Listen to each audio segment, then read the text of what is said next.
The Around the NFL podcast is all football, no narrative. Welcome back to another edition of the Around the NFL podcast. My name is Dan Hanzus, and I am joined by a room filled with heroes, Marc Sessler, Chris Wesseling, and Gregg Rosenthal. What's up, boys? Hey, Dan. What is happening? I hope you guys are proud of yourselves about what happened earlier today during the swag pickup. Oh, I'm shocked that this came up in the podcast. It took you all of 15 seconds. No, We got a walkout. Every year there's a giveaway of Super Bowl memorabilia and T-shirts and things that the employees get. And I was finishing up a Gary Kubiak post for Gregg. And the four of us sit in a pod. For Gregg, it's not Gregg.com. It's NFL.com. And I said to the group, Gary Kubiak speaks, the world needs to know. I said to the group, hey, swag day. Today's the swag bag day. Gregg shoots up out of his chair and says, let's go get it before we go to lunch. They start walking away, and I said, hey, give me like a minute. I need to tweet out this Kubiak story. Left without me. Well, I didn't know that. Well, the boss issued an order, so what do you want? I didn't know you requested to wait for you. Then I wouldn't have left. But the whole point was we were all going to be going to lunch together, and so I figured this is something we need to get out of the way before we all go to lunch together. I'm just going to go do that. I didn't know that we all had to walk in unison at all times. Let the record show that I pointed out, knowing the last time this happened, lunch the first walkout. Yep. Yeah, it's not the first time I was knew left there behind. would be repercussions if we left you behind. So I held the door open for a while. Yeah. And then I saw those guys going through the other door. Uh-huh. So I kind of left you. Wes just behind. throwing us under the bus. I just admitted I left him behind. Gregg, you should know I'm motivated mostly by slights and perceived slights. And I also know, because I was watching it the whole time, I was scanning, and I said Gregg's leading the charge out. And it speaks to a bigger issue with Gregg. I wasn't worried. While we're here, we were all going to lunch together 2 minutes later. If we're going to put it out there, this is a culture that Gregg's created. Remember before Gregg came and somebody would sneeze in the cubicle and somebody would say, bless you? When Gregg came, people stopped saying bless you. Now you're insane. Do you really want to, in your defense, Chris did bring up he was a little worried, and Marc also had seemed like some consternation. Do you want to be known? Well, because we're going to hear about it for the next 3 weeks. Do you want to be known as the guy that everyone feels like you have to walk around on eggshells? No. That the D word did come up a few times. Okay. You know, dude. You told that you said you actually just said recently you don't want to be coddled. You know, no. We were just walking over there, walking back. I didn't know it was a thing. It hurt. It hurt, and I even made a point that, this is my first grab bag. My employment status changed within the company recently, and I was excited to do it with you guys, and you left me behind. I think what you're talking about here is a general breakdown in values. Thank you, Wes. By the way, we were just getting in line to pick up something. And then I had to deal with the nothing indignation of getting on the line and being 4 spots behind you guys. And what happened then? You came back, Marc, and joined me, but then you shot a couple daggers at me. Well, you were I did shoot a upset couple with me daggers too. at you. Well, I thought your behavior was a little bit ill-conceived. Because you're such a sweet guy, Marc. You knew it was bad, but you let the bully Gregg lead the charge, and you had guilt, and then you hit out at me. This is where, if this were in writing, there'd be an asterisk, and it would say you go to the bottom of the page. 15 minutes later, Wes, Dan, and Gregg have no problem leaving to go to lunch while Marc writes a post on Marc Trestman. Boom! And this proves my point. Nobody had a problem You with said anything. to go. You said for us to go. Absolutely, but it's like no one would have said, "Wait a minute," but that's not gentlemanly enough. Let's sit and wait for Marc to write his Marc Trestman post. Then we'll all go have lunch together if it's so important that we do everything together. Right. All My the whole time. thing was we were about to go all walk over and have lunch together anyways. So I was just getting this thing out of the way. It was like going to the bathroom before lunch. But it was like the football gods the other day punished Mike McCarthy for not being aggressive. And you know what? The football gods, he heard the storm going around our desk. And you know where I'm going with this, Dan, I think. The minute we got back, or just before we got back, a few minutes ahead of you, Dan, because you were behind in line. Yeah, you left again. Big breaking news happened. And if we're all gone, Marc Trestman got the job here with Baltimore. If we're all gone there together, no one at the NFL is on the desk to start that Marc Trestman is going to Baltimore, and the world waits for it. We've got a job here to do. Marc jumped on that right away, and I think that was the football gods telling me you made the right decision. By the way, that's all good. That's all good. Do you know what the best line of this whole thing was? What? Gregg saying, "Do you think we should plan our lives around your 13-year-old girl mentality? Which, by the way, is sexist. While we're here, that was sexist. And I was so stunned by the betrayal that when I went into the room, you know, like in the movies where a bomb goes off and the person like loses their like way and all they hear Like a is shock grenade? like the ear-piercing sound. That's all they got. I'm in that room looking for this gear, and I couldn't even understand what was happening. I didn't know what was happening. I just don't know where this ends. Like, should we all go to the bathroom together? You know? No, I mean, that would be gross. Should I walk you out to your car every day? This is the sound that I heard when I was trying to go through, pick out my Super Bowl gear.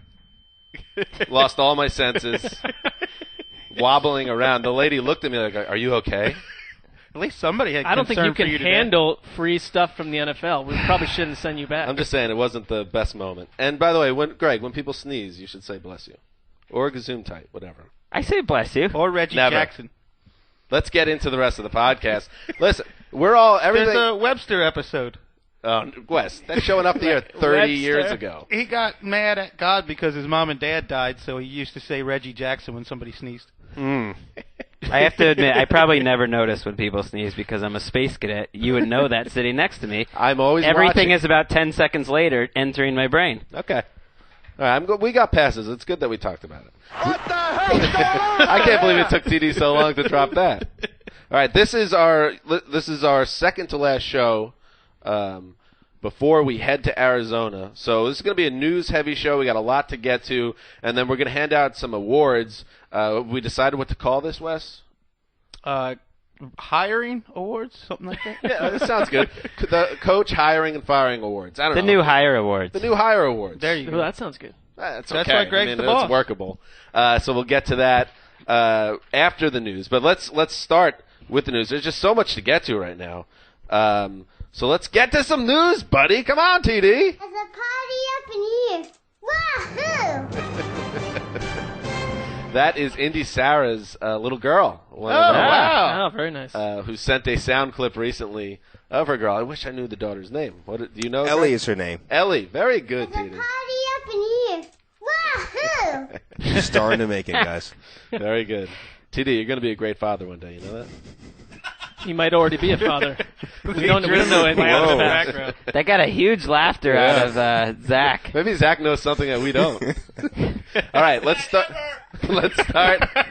Let's start with Gary Kubiak, who was introduced on Tuesday as the 15th head coach in Denver Broncos history.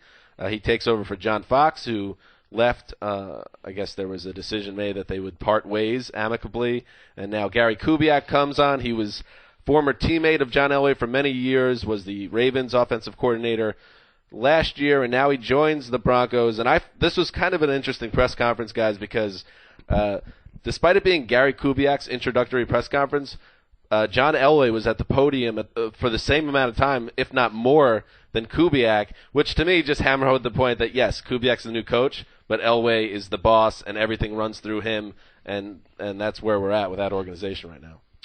It's like when the Dolphins hired Bill Parcells to be their football czar, and then nobody paid attention to Tony Sperano and Jeff Ireland because Parcells was overseeing the whole thing. How did that work out? It was Although I don't know if you can blame Parcells for that. how it worked out was that Bill Parcells and Jeff Ireland no longer speak.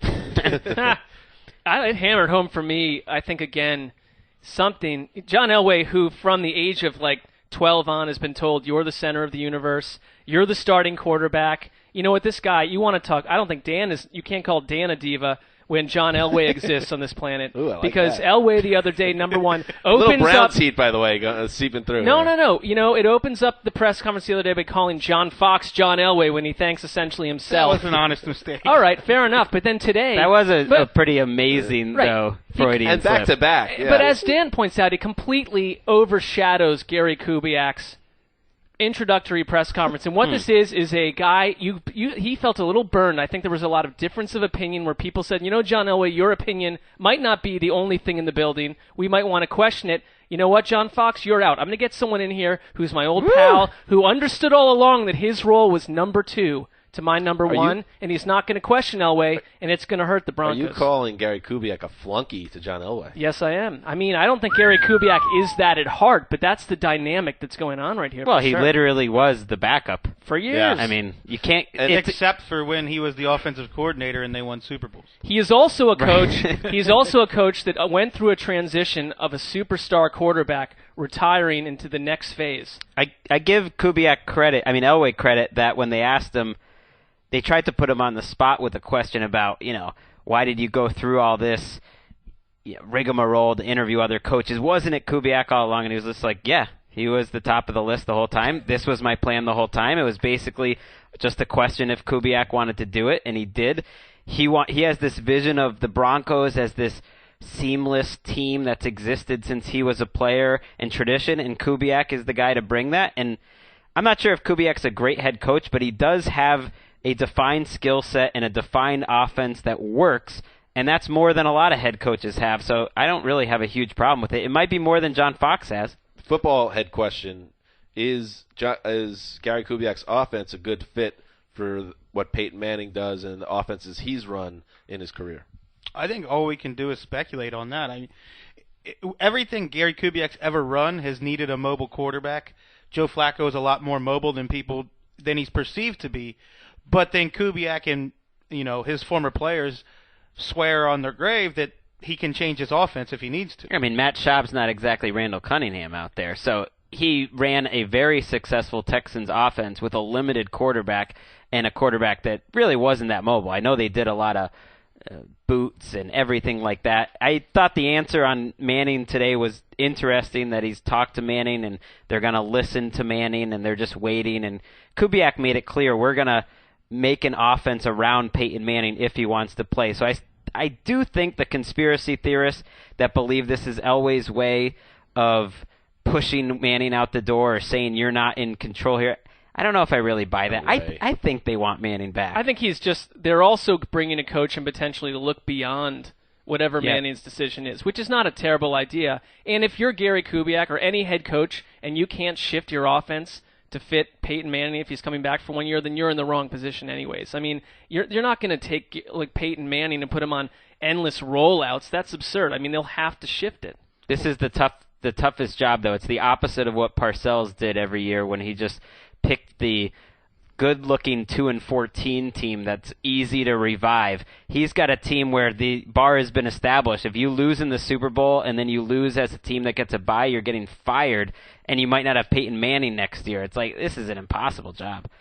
All right, moving on. Let's talk, Greg, Deflategate. Yeah, Deflategate. I thought we agreed we were going to stop throwing gate on the end true. of every controversy. Did we? I didn't know. I didn't know that. I don't even know. Why do people say gate? Is it just because of of Watergate? Yeah, simply That's that. it? Yeah. Simply that. Like, how did that end up being tacked on? Because it was everything? one of the pivotal historical moments that represented controversy and basically government breakdown, and so it got tacked on from there. Probably more generously, more recently than it did right after it happened. I think we've learned by now that sports writers aren't creative, original thinkers. Oh, Wes. Are you throwing yourself in that bunch? I mean, this is not the most creative industry. All right. Anyway, Wes, you could talk that out at the Super Bowl when you see all these guys in person. Bill Belichick is denying that the Patriots had anything to do with deflating balls, or insists he knew nothing about it until Monday morning. His quote, "We'll cooperate fully with whatever the league wants, whatever questions they ask us." And then Tom Brady laughed it off when he was on his Boston radio show, as he is every week. I think I've heard it all at this point. That's the last of my worries. I don't even respond to stuff like this. Gentlemen, I don't know. It doesn't seem like a big deal, but isn't it weird that this stuff continues to just follow around the Patriots? There's always something new about Patriots and something tied to sportsmanship. There's a lot of smoke. Greg. And it often comes after beating the Colts in an AFC championship. I mean, rules were changed when they beat the Colts in the AFC championship back in 2003 or 2004. Polian goes crazy. They basically made defensive holding a rule of emphasis after that. It is bizarre. I didn't know anything about the whole deflating football phenomenon. Apparently, it's a thing. Well, didn't it start with Peyton Manning? Well, Peyton Manning pushed for the rules to be relaxed in terms of being able to deflate them a little, because I guess you can get a better grip on the ball. So now there's a minimum and a maximum, and Aaron Rodgers says there shouldn't be a maximum. And I've learned a lot about these rules this week. So correct me if I'm wrong here. What you're saying is that the Indianapolis Colts are the tattletales of the NFL. No, I mean, I don't know what they're going to find here. I have a feeling they're not going to, even if they did find anything serious, it's not going to be. It's hard to prove. It's not going to give them, take away draft picks. The report from Newsday and Bob Glauber was that DeQuell Jackson intercepted one of Brady's passes, and he thought it was a little deflated, so he gave it to the coach, who then gave it to the officials. And that was in the second quarter. After halftime, they blew the Colts out. So I don't know what's happening. The officials hold the ball every play. You can see it on TV. Could have been playing with a beach ball. It wouldn't have mattered. Right. I'm just saying they literally hold the ball before every single play and put it on the ground. So they didn't think it was a problem. Snitches get stitches. Don't you feel like anytime someone gets caught for something, there's probably half the other league is doing this, if not the rest of the league in general? And these coaches float around from team to team. And the Patriots invented this. But it's weird that all these things always come back to the Patriots. Did I miss anything? Spygate? Receiver eligible gate? Well, unless you're Josh McDaniels that went to Denver and got nailed for the same thing, yeah. Is there anything else? Was there another? Those are three things. This defensive holding thing, it wasn't like they were cheating. That's but different. They essentially complained. I'll call that holding gate. Defensive holding gate. Tuck roll gate. Tuck gate.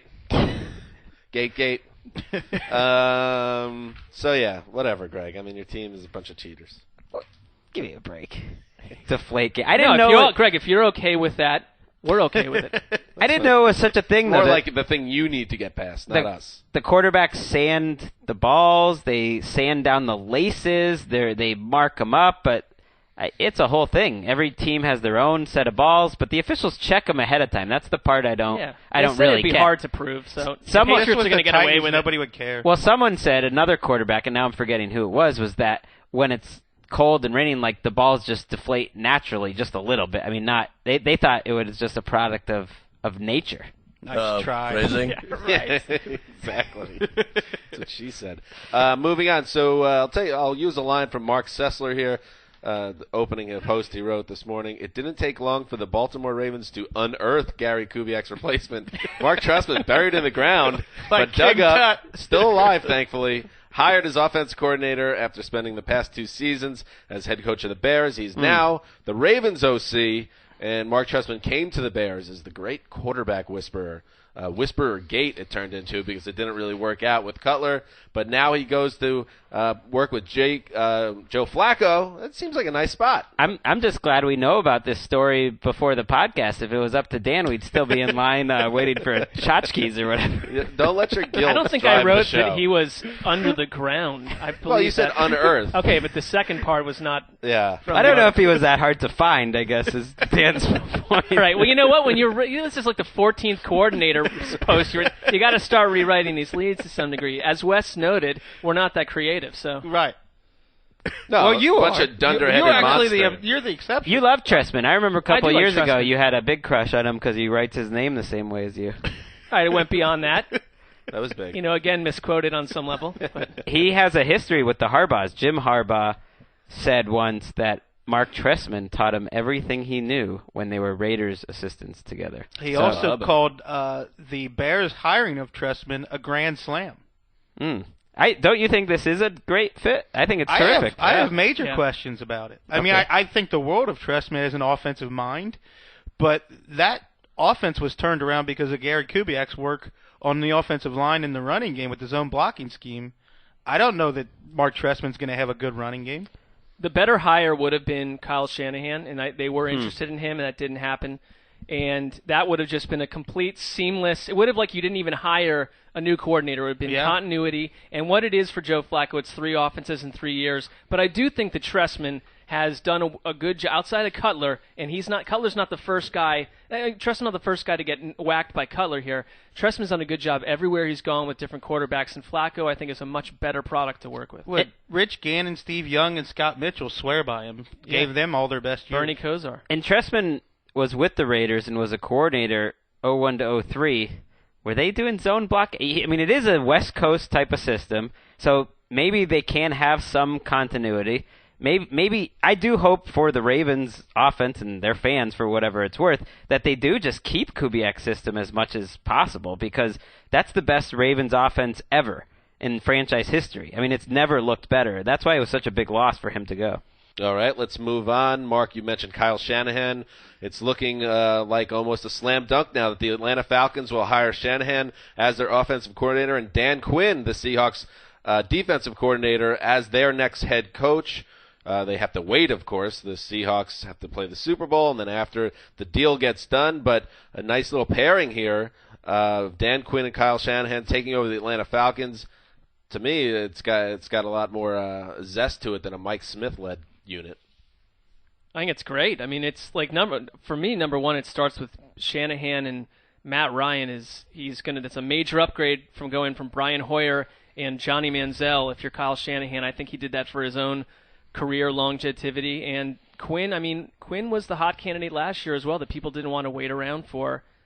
And I don't understand all the people that have issues with teams waiting an extra week or two to get the right guy. A month from now, who cares? You got the right guy. It's the teams that seem to have the issue that they just can't wait. That they just have to get it done. They feel like you can't wait these extra 3 weeks. It just seems crazy. For Senior Bowl week, is that why? Because the Jets, a lot of people talk Todd Bowles, that they wanted Quinn and then they went to Bowles, and maybe it was because they didn't want to wait. And I read that one of the major concerns is if you wait that long, you really struggle to put together a good staff behind the coach. So maybe that's the main reason why. But in the Falcons' case, they're going to get a guy in Kyle Shanahan that's a respected guy. But one thing on Shanahan, and Mark, maybe you can jump in because he was with the Browns last year. Why do people get so excited about Kyle Shanahan? What has he really done to show himself as a really good offensive coordinator in this league? think it's very similar to what we just talked about with Kubiak, which is that it's that zone blocking scheme. And Cleveland's running offense went from a league low 4 touchdowns in 2013 to 4th in the league with 17 last year. It's a run-based offense. They've got to get some running backs in Atlanta, but Shanahan is a very creative play caller that when he gets in a rhythm too, he gets deadly. I love this pairing. Dan Quinn was my favorite candidate out there, and of course we're ignorant about what he's going to do as a head coach. It's all a leap of faith with these guys, but first-time head coaches, and you're bringing in an offensive mind like Kyle Shanahan. And here's why I love the hire, Dan. Yes. When he was with Kubiak in Houston, the years that Shanahan ran the offense were by far their best years as an offense. He got the best out of Matt Schaub. He goes to the Redskins, slow plays the entire league in the preseason, then unearths a masterpiece for Robert Griffin's rookie season. He's shown that he can run basically 3 or 4 different kinds of offenses. The pistol, the boot action, he did all play action with Brian Hoyer, turned him into a viable starter, which, I mean, by his softball pants bet that that shocked me that Brian Hoyer was turned into a viable starter. I love everything Kyle Shanahan's ever done as an offensive coordinator. And like the old coordinators, the annoying ones that we're going to take our system, bring them to a team, and stuff players into the only offense we know, Shanahan is flexible. He's going to go make the offense in Atlanta work around the players. I totally agree, and it's not just that he's good with quarterbacks, and it's not just that he has a great running game. He has both of them, and the only exception was when RG3 was rushed back from an injury. Any other thoughts on this, gentleman? No, these guys, they have it nailed. Oh, yeah. I like it. Great work, gentlemen. Thank you. The Bears have found their new defensive coordinator. His name is Vic Fangio.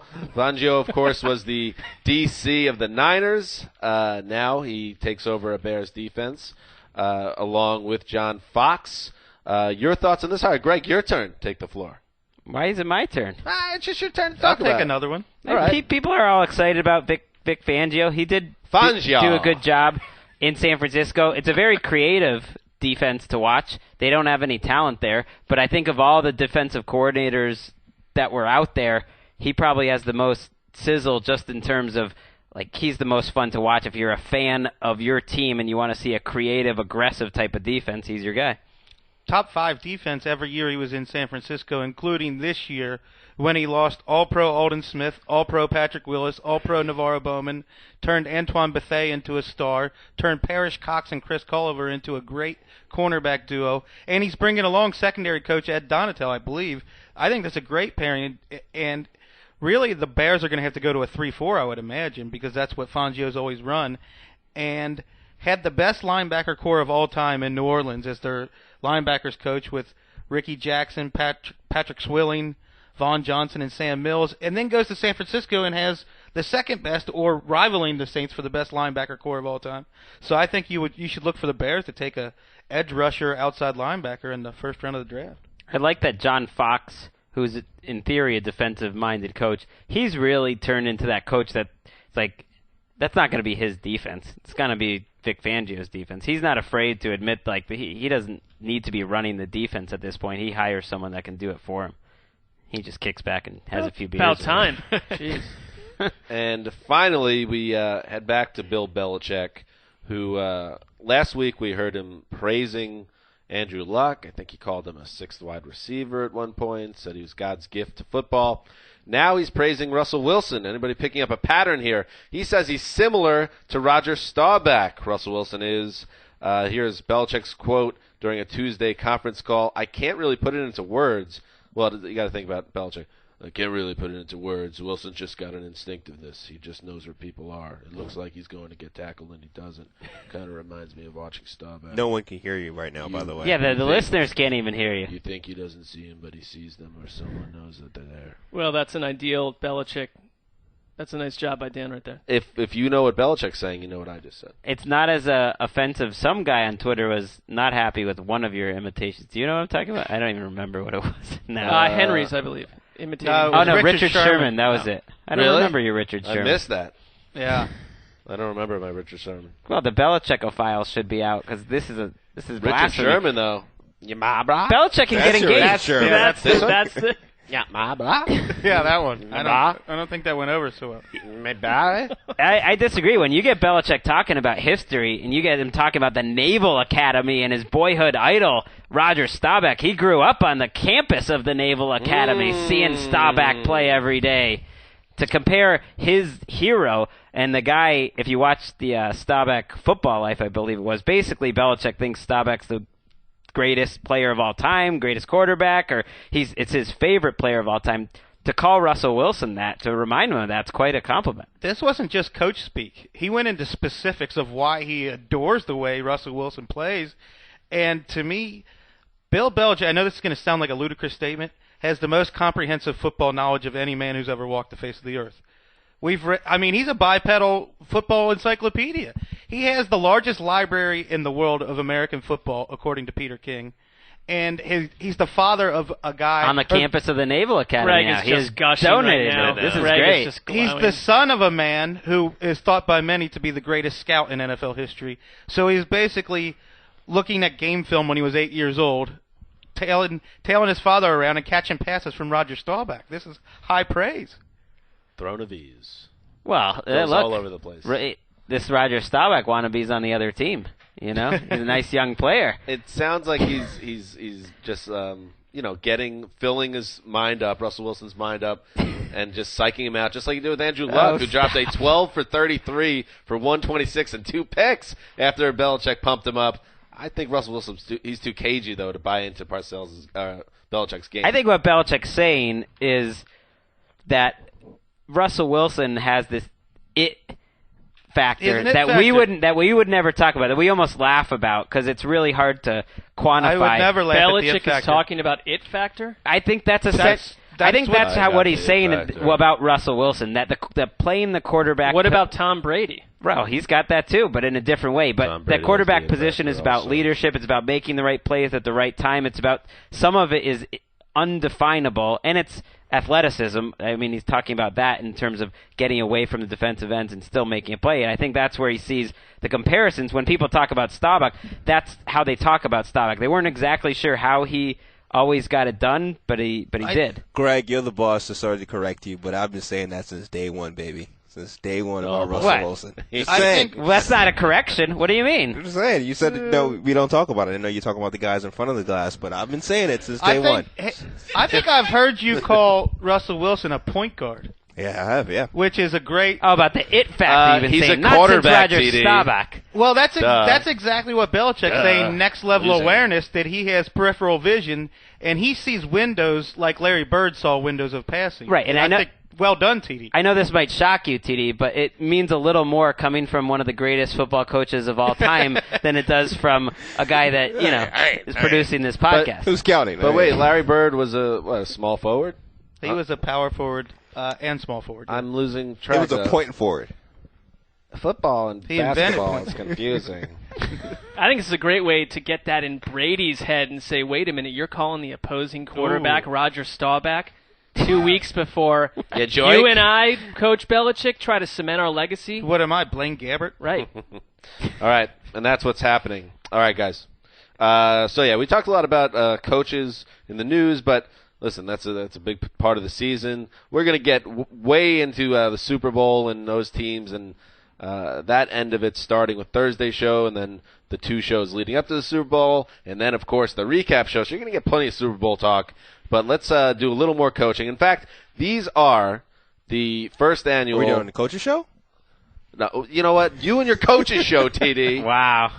Everything revolves around the coaches show. It's all about the coaches show, baby. It's just like, great show this well, week. Your solar system is the coaches show as the sun, and you just float, and then we're some distant galaxy that isn't even counted as a planet anymore. What did they talk about in their 12 We're the minutes Andromeda this week? strain. Right, yeah, they're 15-minute podcasts. We've seen the light. We've seen the future, and we know that the Coaches Podcast, since it's no longer going to be around anymore, we want to fill that hole. Really? Breaking news. Coaches show is still around, and it's hosted by a Super Bowl winning coach. I'm just saying, Sometimes when we get into the studio here, we see the shackles that you put on them to keep them here to do the show too. Just think how upset Brian. You got to clean those up before we come in. Think how upset Billick or Mariucci would be if they knew that this podcast existed. Oh, they'd be furious. Heard any of it. It's like they don't know there's any other podcast, I would assume. Have they ever asked, do they know the show exists? Of course not. No way. The good news is I don't really know their show exists either, so it's kind of it's Settle even. down. That seems irresponsible. It exists for 6.5 minutes every week. It's a 25-minute show, guys. Do they do the whole show looking at their watches? I'll have you know, Brian Billick was great this week. He's put his feet up on his table at home and just broke down the game, Packers Seahawks from a coaching point of view. Like, it was great stuff, guys. Mm-hmm. Awesome stuff. Okay, that's great. That's great. But this is not the Coaches Show. This is the new Coach Awards. The new Hire Award. New Hire Awards. The NHAs. The NHAs. We're working on the title. Maybe next year we'll have one down. So I got some categories here, gentlemen, and some winners. And I just realized just now that I guess I'll have to pick a winner, but you could argue with me, and that's fun. That's the debate that a podcast is born upon. ATL Debate Club was the original name of this podcast, so it's still in us. It's in the DNA. Here we go. First category, gentlemen. The hire most doomed for failure. I'm going to start negative right off the top. I love doing that. And your nominees are Jim Tomsula, San Francisco 49ers, Jack Del Rio, Oakland Raiders, Gary Kubiak, Denver Broncos, Rex Ryan, Buffalo Bills. And your winner, Jim Tomsula. Wait, you just get to decide the winner? Well, I said I'll announce a winner and you guys could argue with me. Okay. Thanks for listening to me, Greg. Agree? The biggest train wreck press conference / appearance on a local show I've ever seen in a 24-hour Can we play that? TD, let's play that. You and me talking. Just give me a name that you think would be good as an offensive coordinator. What if I throw a name out there? Yeah, well, Mark Trustman. He invented a new language at one point. Yes, he did. During that answer. Poor Handsome Hank, his buddy, Tomsula. Handsome Hank's belief in Tomsula is helping me give him a little bit of a longer leash. I want to see how this goes. Maybe he's not so great with the media.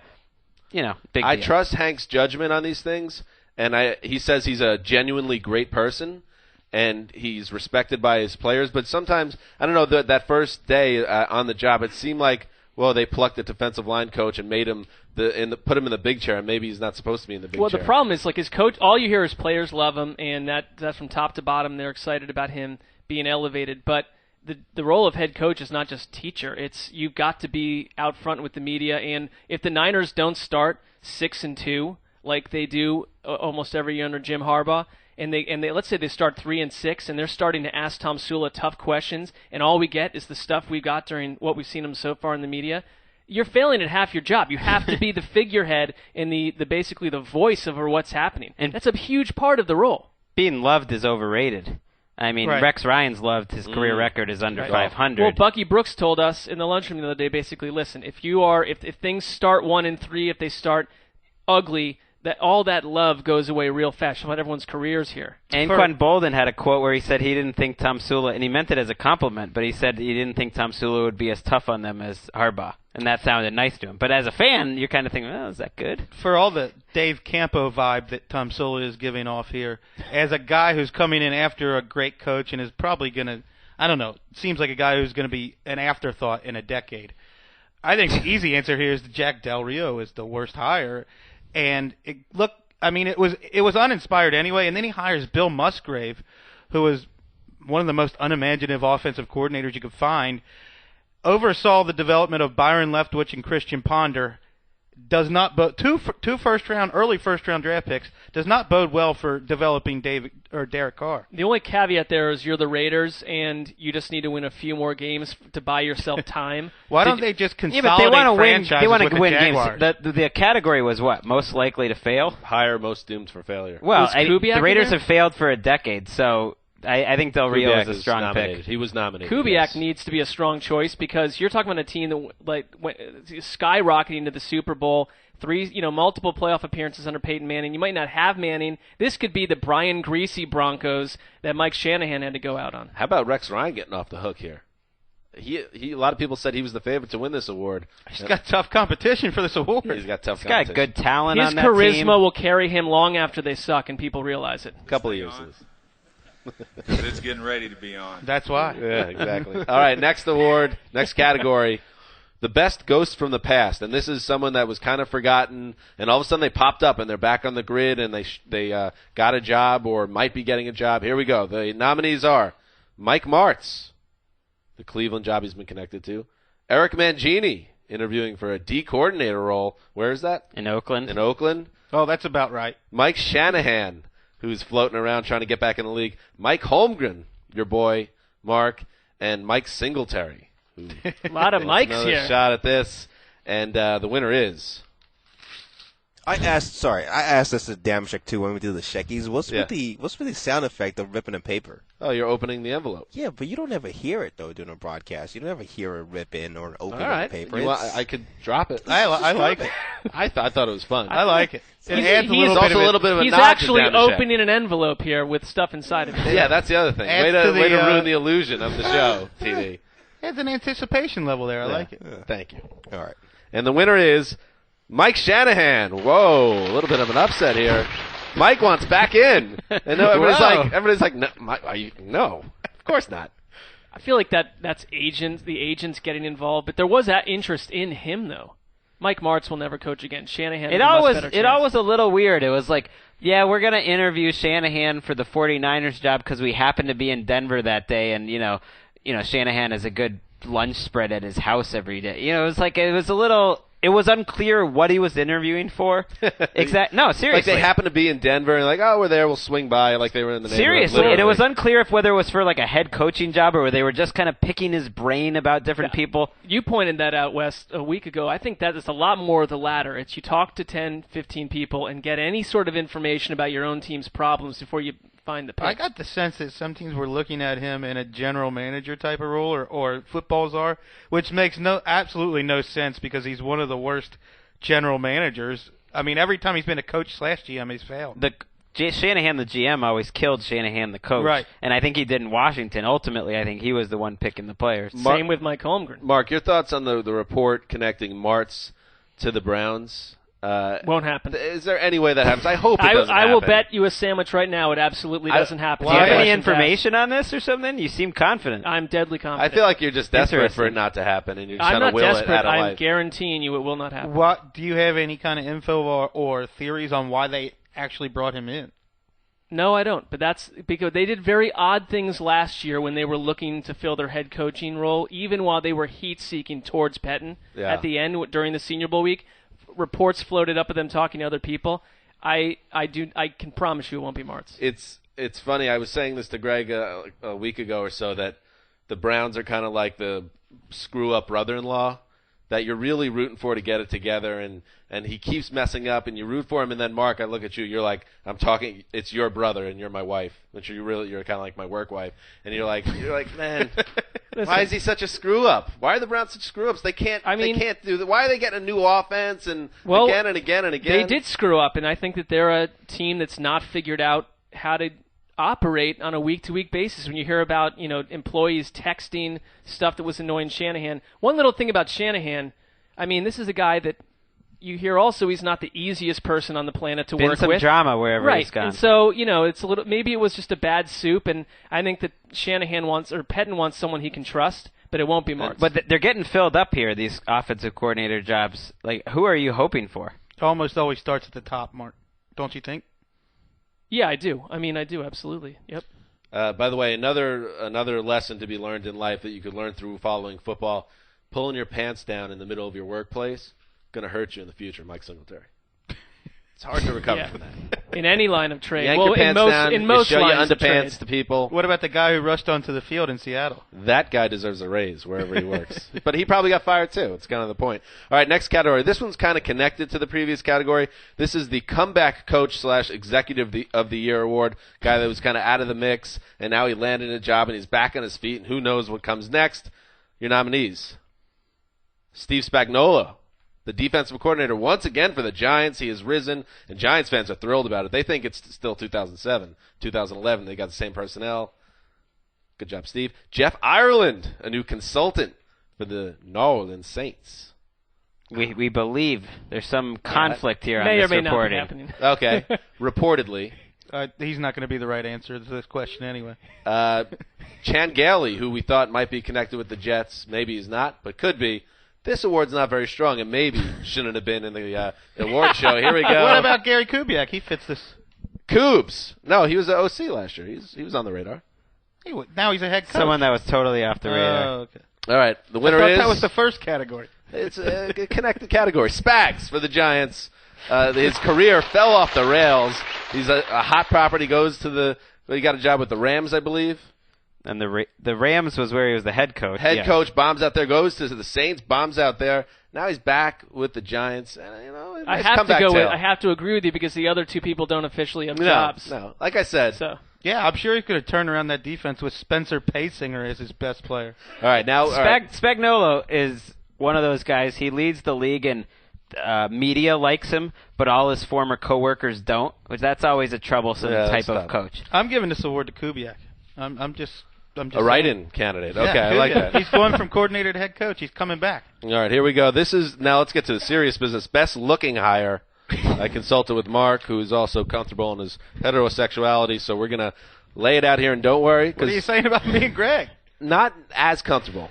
I just can't tell. Interesting. Yeah. Greg's pretty comfortable, too. I could not tell you between the three of you you're guys. really throwing Wes under the bus. Not throwing him under the bus. Some people, like TD's not that comfortable with it either, I don't think. It's not an uncomfortability. I honestly can't. I cannot tell you which one of you three is the best looking. Well, it's me. Well, it's also subjective. Greg is still hanging on that one that. random guy that wasn't wearing his glasses and thought he was Tom Brady on a TV show. Oh, yeah. Aaron in photo department. That was great. That guy's legally blind. One of the highlights of my month.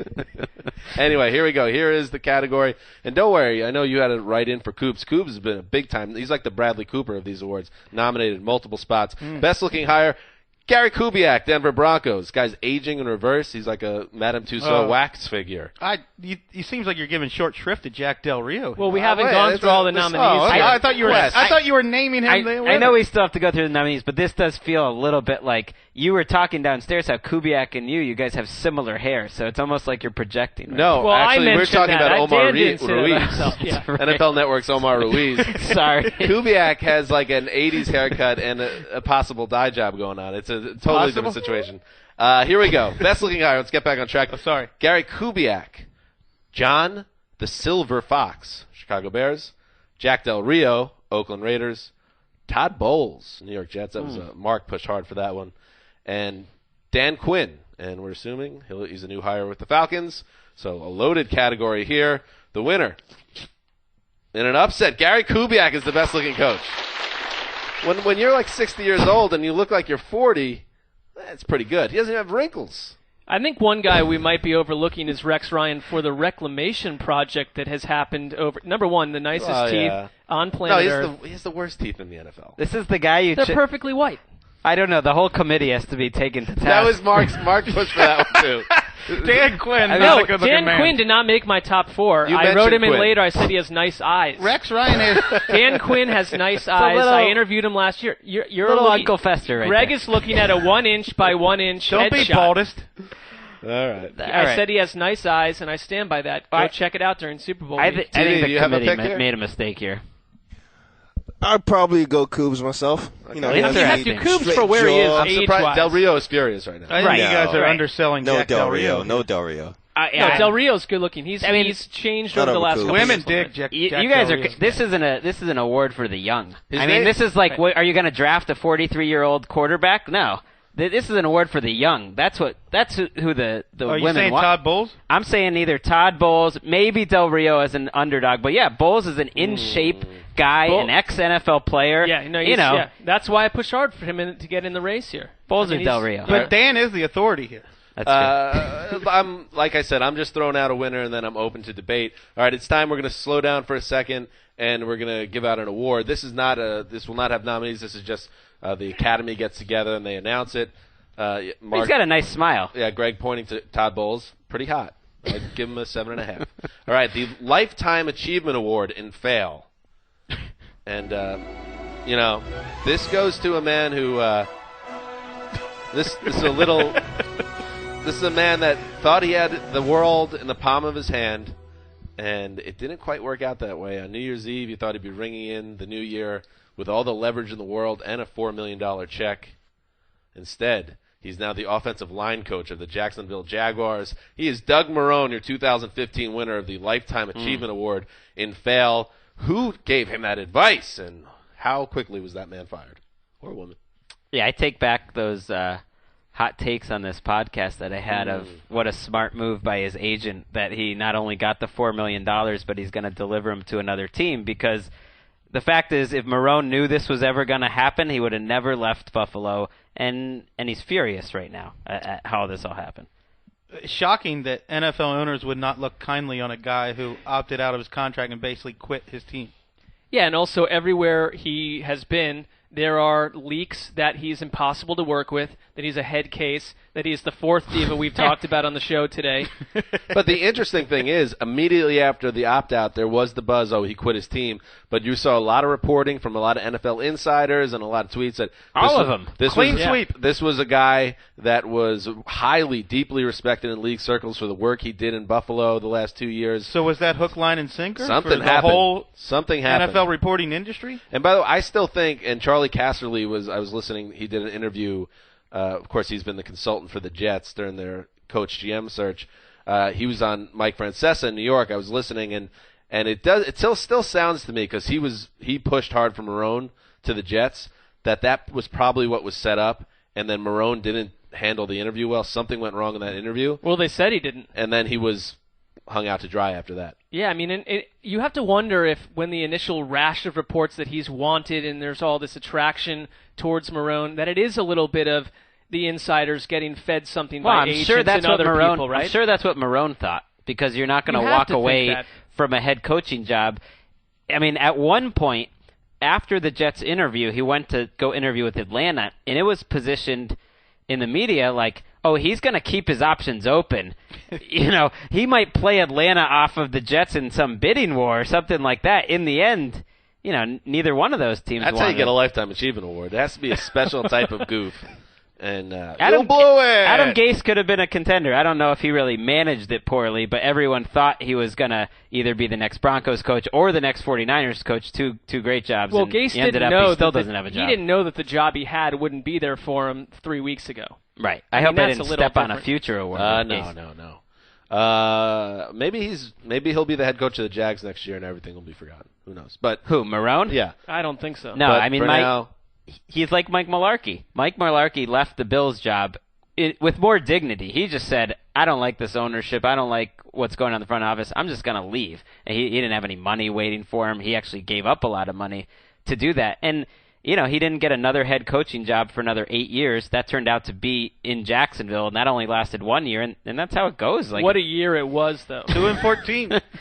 All right, here we go. The next category, always the bridesmaid, never the bride, and your nominees. Adam Gase. This is for the guy that always gets connected, We know. excuse me, for a head coach. Or you got to make it clear to the audience.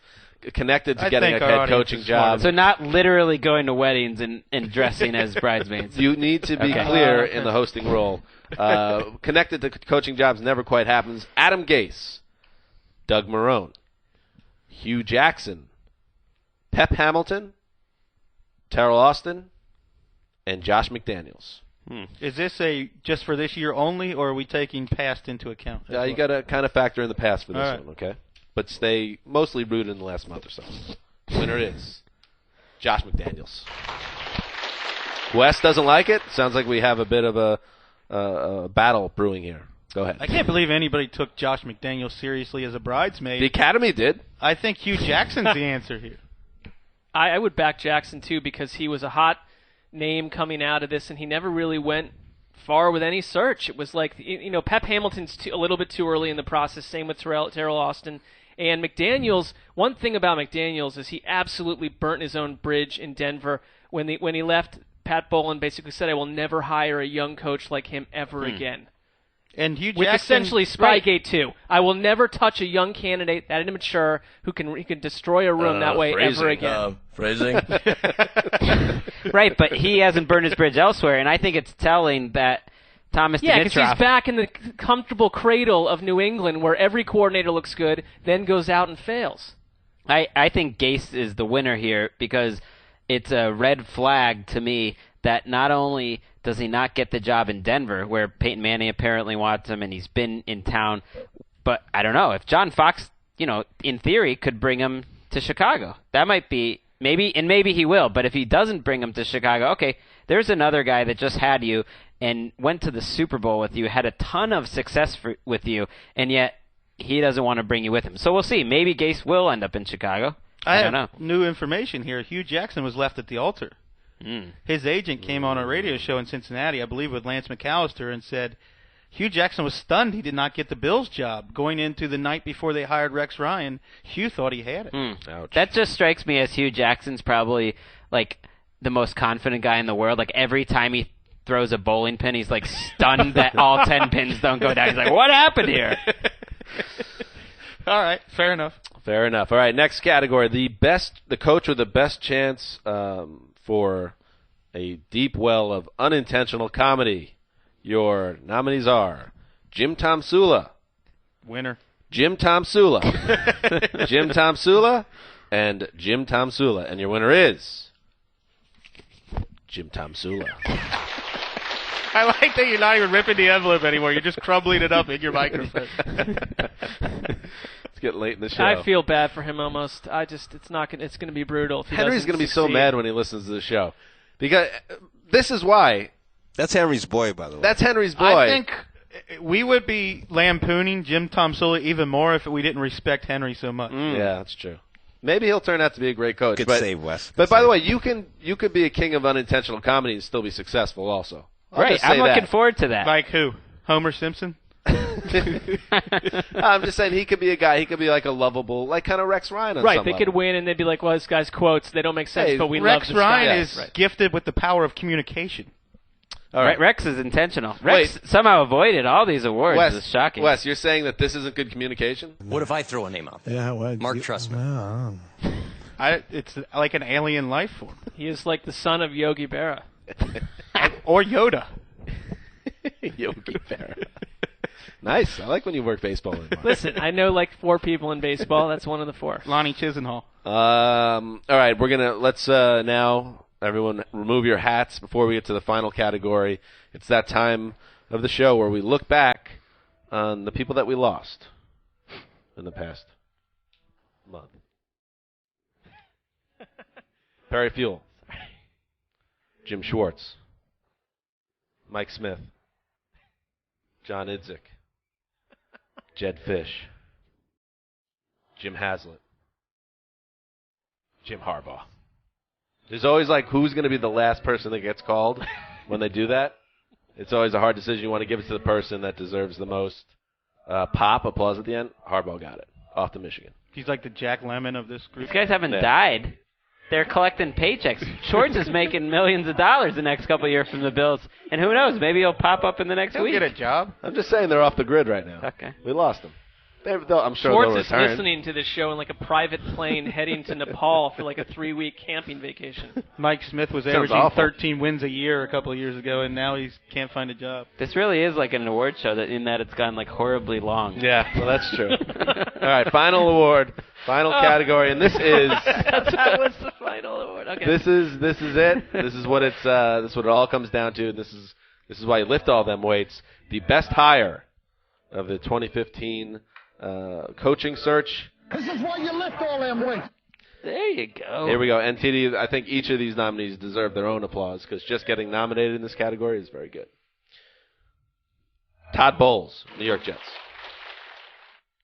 Mark Trestman, Baltimore Ravens. John Fox, Chicago Bears.